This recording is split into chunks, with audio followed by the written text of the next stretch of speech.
Hello everyone, তো আজকেও একটা নতুন ড্রেসের রিভিউ নিয়ে চলে এলাম তোমাদের কাছে।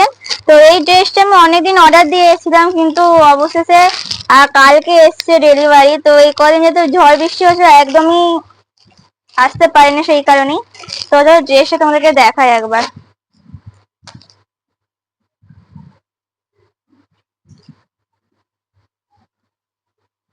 তো এই দেখো ড্রেসটা, এটা সিঙ্গেল কুর্তি। তো এর সঙ্গে কিন্তু প্যান্ট সেটও ছিল, আমি প্যান্টটা নিইনি, তার সঙ্গে আমি শুধু কুর্তিটাই নিয়েছি। তো দারুণ এসে বাসন্তী কালার পুরো, আর গলার কাজটায় কাজ করা আর হাতের কাজটাতে কাজ করা, দেখতেই পাচ্ছ পুরো সফট, দারুণ কিন্তু নরম এসছে। আর আমি মিশো থেকে যে জামাগুলো নিয়ে সত্যি দারুণ আসে, কোয়ালিটির কোনো কথা হবে না। তো কেমন লাগছে তোমরাই বলো, আমার তো দারুণ লেগেছে। তো চলো আজকের ভিডিওটা এতটাই, তো আবার দেখাবে নেক্সট ভিডিওতে। টাটা।